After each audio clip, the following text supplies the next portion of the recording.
2 stories, 1 video. We have a doubleheader for you guys, and I don't think you can handle it. There are 2 stories in today's video. The first story is about General Scales and his ability to control animals, and the second story is about Kira the Pirate Queen trying to stop Blackbeard from taking over the world.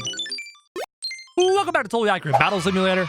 My name is Crow, and today we have 2 stories for you. Nice change of pace. 2 stories. The first one about a gentleman named Daniel Scales, and the second one about Kira the Pirate Queen. But first, we have to talk about Daniel Scales. Daniel Scales was a homeless man, and the only thing he had was his velociraptor.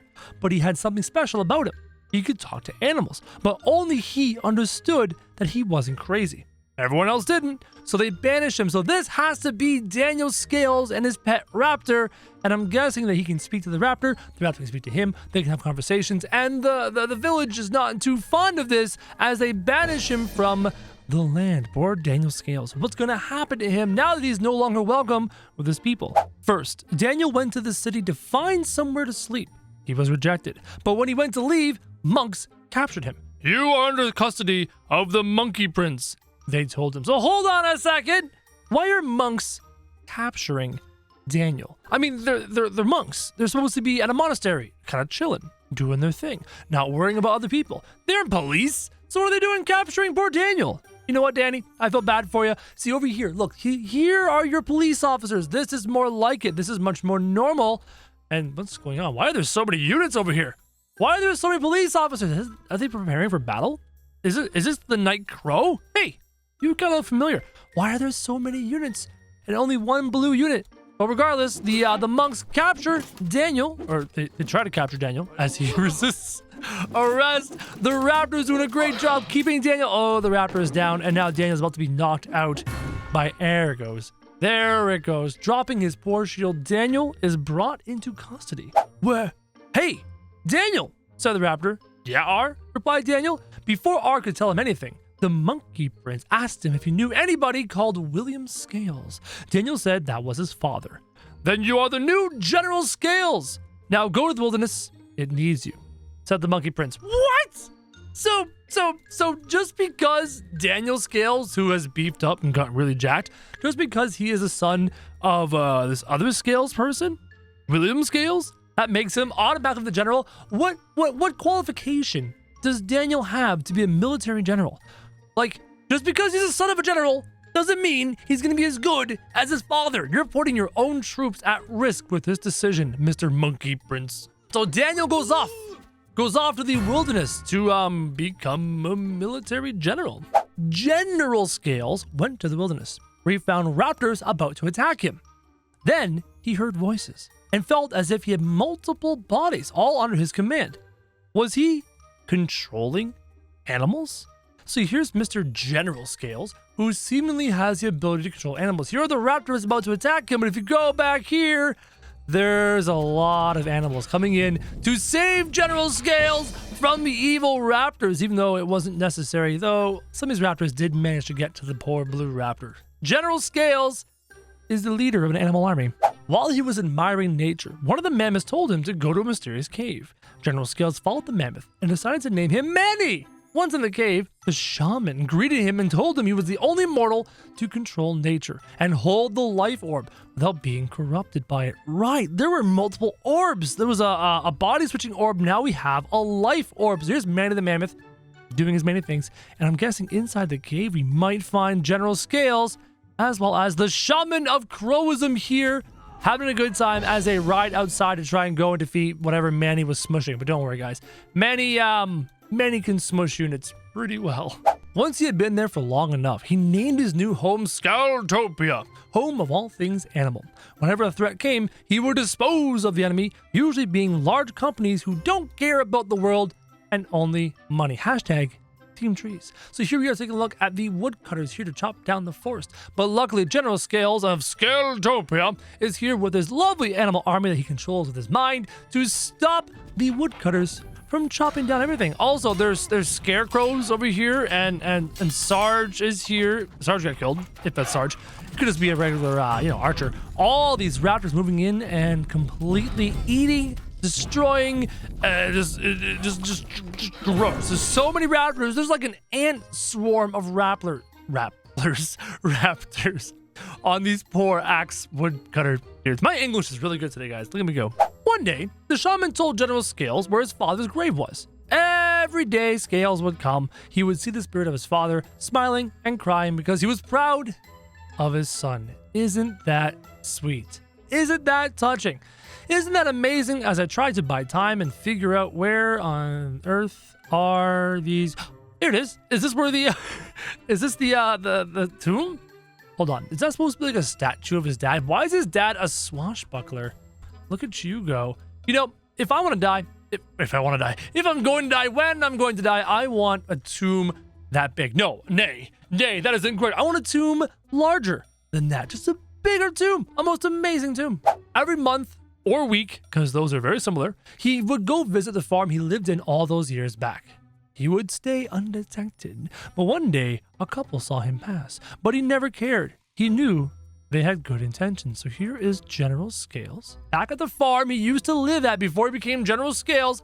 Oh, and here's the couple. Look who it is. None other than Larry and Helga. Larry, you're looking fantastic. And Helga, as beautiful as always. And here comes General Scales coming in to visit his old home as he charges off to go and kill this poor priest. I'm sorry, you poor priest of the dream domain. I'm so sorry. One day, the couple went into Scaletopia looking for General Scales. When he saw them, or when they saw him, they were scared. But when Scales smiled, they knew he had a kind heart. So, let's put you guys in the shoes of Larry and Helga. First, Larry can't see anything because there's a giant rock in the way. Helga is a bit taller. She sees a mammoth and is totally not scared. And there's these, meat-eating raptors here. Totally not scary. And a mammoth that's supposed to be extinct. Totally not scary. This is totally fine. A kind heart, lots of trust, just beautiful things all around. The couple introduced themselves as Larry and Helga. General Scales was about to tell them his name, but they said a friend told them who he was. Then, a child came from behind Helga and stroked R, who was the raptor. I like him, said the raptor, but only Scales could understand him. Oh, here's the kid of Larry and Helga, a child that we've never actually officially quote-unquote put into canon. After spending some time with the farmers, General Scales went back to Scaletopia, but Vlad, the cutter, who had lost his accountant job because he kept on impaling people, went to kill Scales. But a knight teleported behind Scales and decimated Vlad. A knight got behind Scales and decimated Vlad. Oh, it's Crow! Hey, it's the Night Crow. Oh, that means we get to use God powers, guys.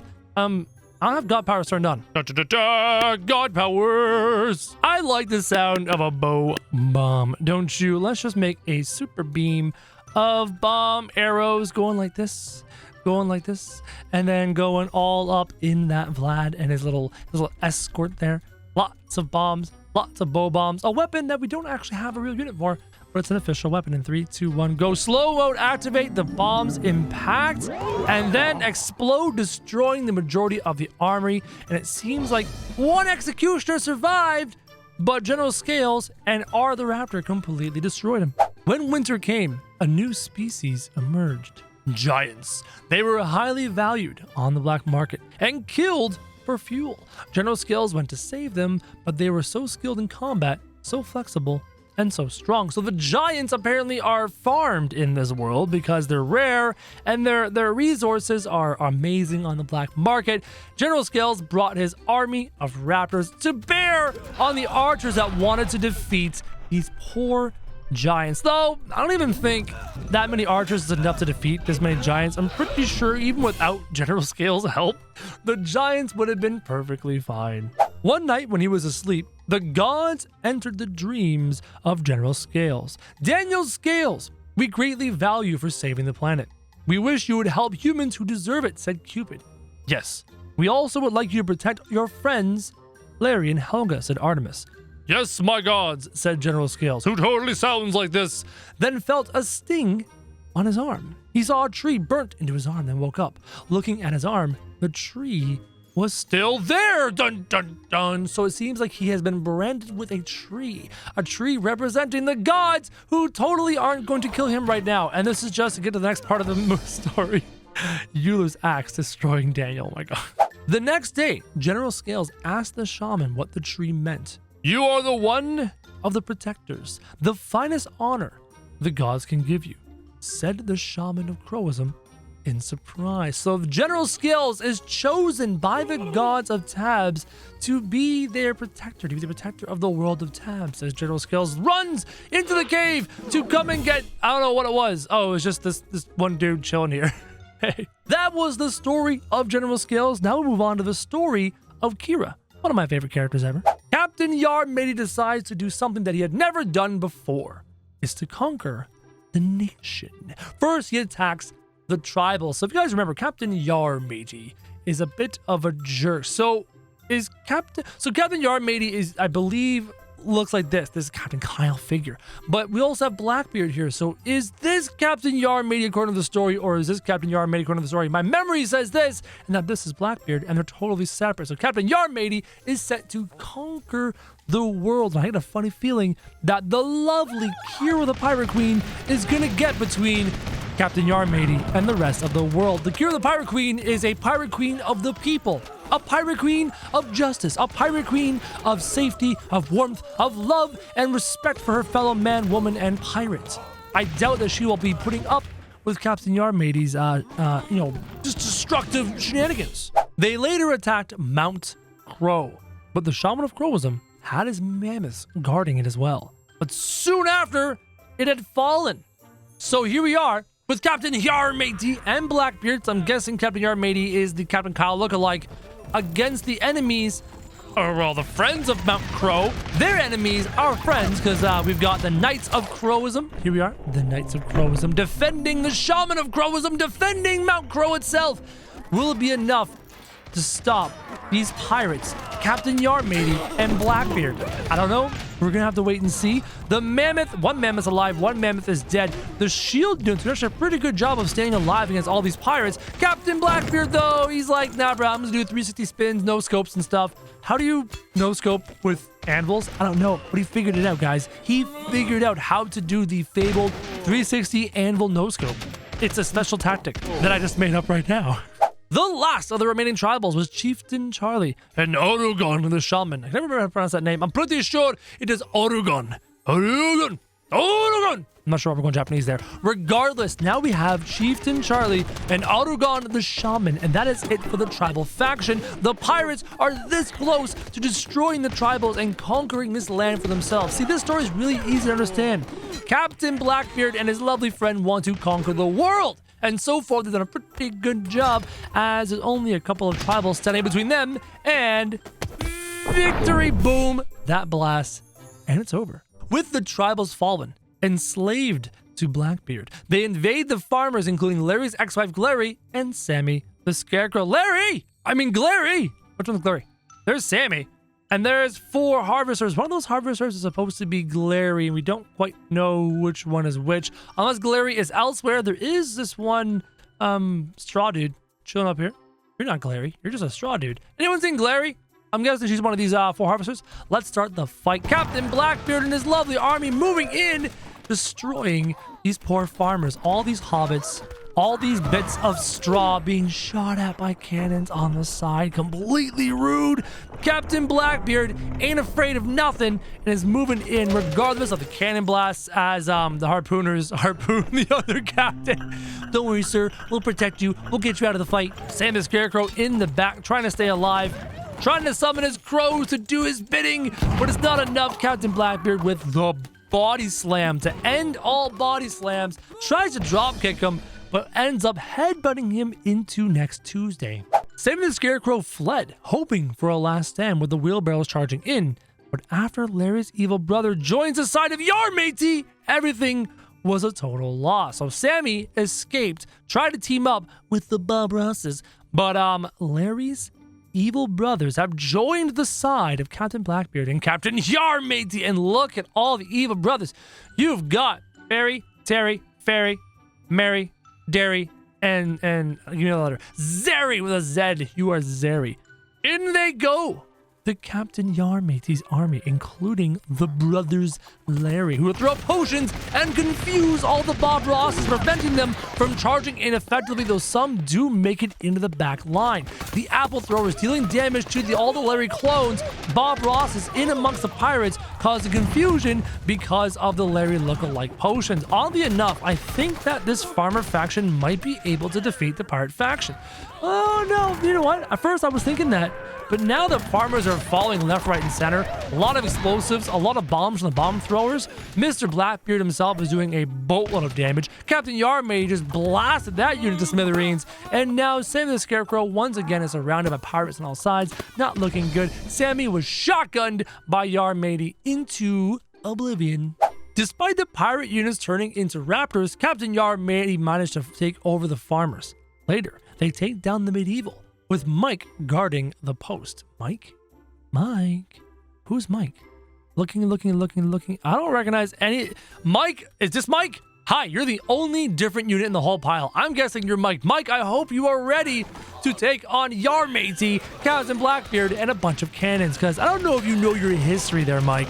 Knights and horse cavalry and that whole kit and caboodle was kind of destroyed by gunpowder, cannons, and guns. And history seems to be repeating itself here as the cannons move in to take on all these pitiful medieval units. Though the one problem with the cannons, they can't drive. They fall and they die. Not a very good time. But luckily, the rest of the units were able to do the job. The enemies now barricaded themselves into King Philip's castle, but Kira joins to help Philip. General Rocky and General John, which both are on horses, Roger, Stephen, and Benny are here to try and make a successful defense. So General John is here, and Rocky has jumped onto a horse. Now, this is General Rocky. You can tell by the derpy eyes. That's General Rocky. There's King Philip, and Kira, the pirate queen who needs to lay off the hashish, is here helping King... I don't get it. How is Kira helping King Philip? Aren't they like sworn enemies for the most part? All the time. Benny is here. Roger the Archer's here. Lots of people are here. And here we go to fight the captain. Both captains. Captain Blackbeard. Captain Yarmady. I kind of want to mess with Captain Blackbeard. He's been having his way with people too much. Yo, Capitan. If I was to get in here and grab onto your capitainness, if you could just come with Crow, that'd be great. Just come with Crow. All right, I'm going to take you with me. Okay. We're going on an adventure. We're going on a trip, and I'm tired of your captainness, so if you could just fall into the abyss. Bye! I should wave my hand. That'd be amazing. In goes King Philip to cure the Pirate Queen, ready to clean up the rest of the armies now that some mysterious force has taken care of Captain Blackbeard. And push comes to shove, the knights have enough... What? Shut them. Oh! Wait a minute. Since when did King Philip enlist the help of a pirate cannon? That seems a little bit cheating. With no choice, they had to retreat and change to Plan B.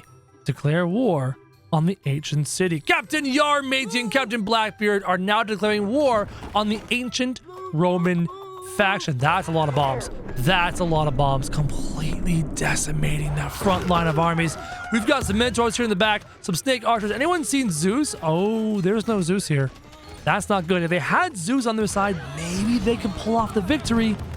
But without Zeus, these units are just going to get decimated. All this explosive power in these tight corridors, not a good time. On this side, same thing. Captain Yarmady on the left, Captain Blackbeard on the right. It's absolutely unfair when you think about it. And now there's just one little Snake Archer between...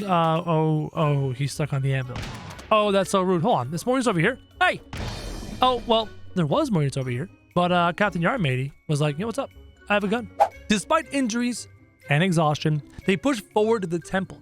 But however, Zeus joined the side with Yarmady and Blackbeard. The ancient faction puts on its defense. What on earth is Zeus doing with Yarmady and Blackbeard? That makes no sense. Why isn't Zeus defending his people? He is a god of the ancient world, a god of the ancient faction. This makes zero sense.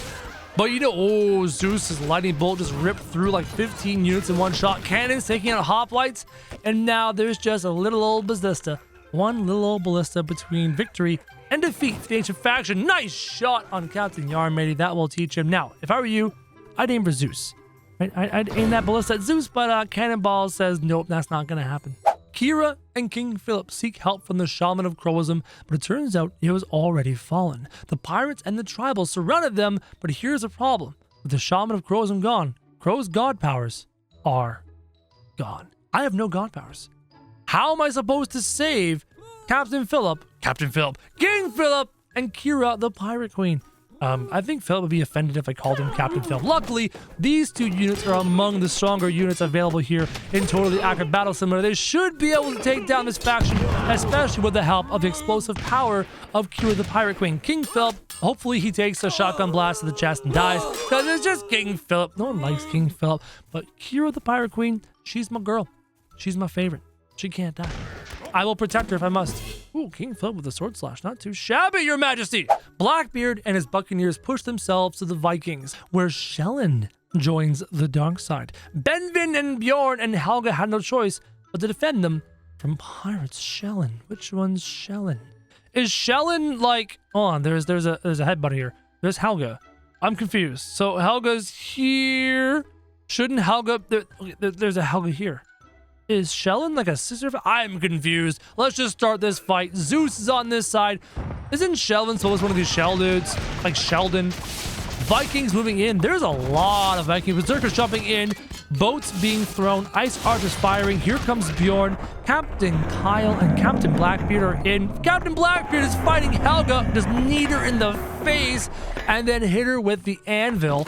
Not very fair. Helga's knocked out. Now there's just Bjorn left. Anvil 360 spin. No scope. Uppercut. Anvil punch. Blackbeard goes down. In come the shells. The clam shells from the clamshell people. Moving in on the ice archers. Preventing the ice archers from shooting effectively as the clams nom their ankles. The cannon is loading up. Took out that one archer. Very uncomfortable. In come the shells. Nomming the final archer. And the pirates are victorious. Bjorn's only hope was Euler and Hugo and Bugo. But Captain Yarmady sent his cannons to fire. This is unfair. Look at the sheer number. Look at the sheer number of cannons unloading on Hugo, Bugo, and the god Euler himself. Wait until they fire. Look at those cannons impact the ice giants. Luckily, the ice giants will act as tanks, allowing Euler to deal a little bit of damage, but in the end, it wasn't enough. There was just way too much cannon fire for our tanks there. The pirates head to the Dynasty faction, and Captain Yarmady predicts that the world he conquers will be no more. Captain Yarmady is about to have a decisive victory against pretty much every faction in the Totally Accurate Battle Simulator universe. Who will be left to fight him? Who will be left to defeat him? The dead? Maybe Mr. Death himself be able to actually win? Or will Crow get his god powers back and defeat the pirate faction? It's a great question. All these pirates opening fire on the ninjas as the ninjas throw ninja stars. Firework archers explode their firework arrows. And lots of damage being caused by the Dynasty faction, who do have some superior tactics and superior abilities, but it's still not quite enough to overpower the sheer number of pirates who throw bombs, not to mention Captain Blackbeard being an absolute boss, destroying enemies as this poor monk tries not to drown. You okay there, Mr. Monk? Just chilling? Oh, explosion caught you. Now you're gone. I'm so sorry, Mr. Monk. Handful of monks left. In the end, the Dynasty was not enough. Kira and King Philip, Benny, and Roger flee to the island, where there were survivors like Larry, Red Jade, Shogun, Sensei, and Artemis. When suddenly Berserkers and Valkyries launched in on them, guys. We were on the island in the ancient sandbox. There is the ancient sandbox. We're over here in the island as our heroes are all of a sudden attacked by Berserkers and Valkyries. I actually can't get my camera too much closer. That's as close as I can get to the fight. But luckily, our heroes were able to defend this island, defend this potential base of operations. They pushed to the Renaissance, but some of them were in red and blue. So a bit of a mise en place, right? Was that French? I'm assuming it was French.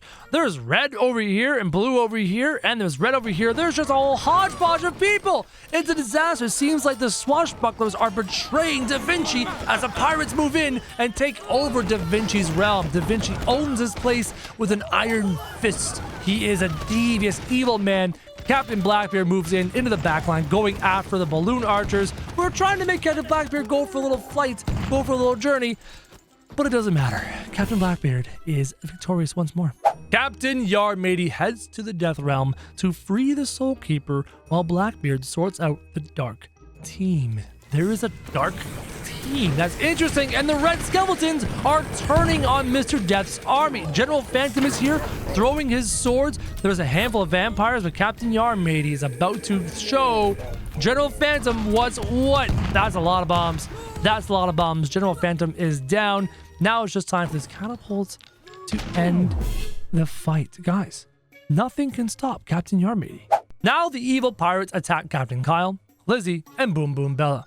They after that celebrated and they conquered the whole world. So Captain Yarmady and Captain Blackbeard are here against Captain Kyle and all of these people to finish off the last faction, the pirate faction, before they're able to declare ultimate victory from ruling the world. The harpooners are firing. It seems like an even fight. Things are not looking good for our quote-unquote heroes. We'll call them heroes. They're kind of heroes. There almost wasn't enough people to actually defeat all those blue Plusket people.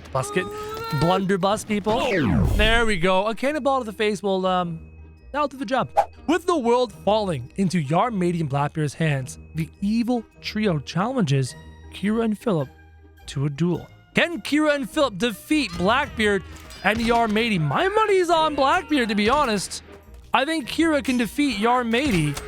Maybe with one little bomb explosion like this. Will that defeat Yarmady? No, it does damage to Blackbeard. King Philip is down. Kira the Pirate Queen defeats Yarmady and is now fighting Blackbeard. Who will be victorious? Kira the Pirate Queen or Blackbeard? Oh, Blackbeard with the anvils through the face. I'm sorry, guys. I have to do this. For the sake of the story. For the sake of the mission. This must be done. Both ye must be banished from the land. A week later, after a duel, Kira and Philip gathered all their friends to join the grand battle against Captain Yarmady and Blackbeard. It's definitely the last stand for us, said Kira, but just as the battle begins, someone joins the battle as well. Now, I'm supposed to drop modded units, but my mods are not installed right now, so instead, we're going to drop a whole bunch of ice giants who are here to act as frontline tanks and to punch units flying in the distance. Who watches her fly? Mr. Death himself is here. Larry, man, everybody's here. Roger, Artemis, Ricky, Kira, and King Philip. Benny's here. Lady Reg is, and everybody's here, guys. Ingo, Hugo, and Vugo and friends as they completely decimate the front line of the Blue Army. Most of the enemies have been defeated. Zeus is looking a little strange. A little necky, a little long neck. Zeus, you okay there, buddy? This fight is pretty much over. The ice giants that were friends of Hugo and Vugo were definitely a match for the enemy. With victory, King Philip and Kira send ballistas to banish Blackbeard and Yarmady. You know what? I'm gonna help. I want to help with this ballista bit. Allow me to do the ballistaing. Get out of here! Kira and King Philip begin to sort out and reconstruct the fallen kingdom, and with the god powers restored from Crow. There you go, 2 stories in one video, guys.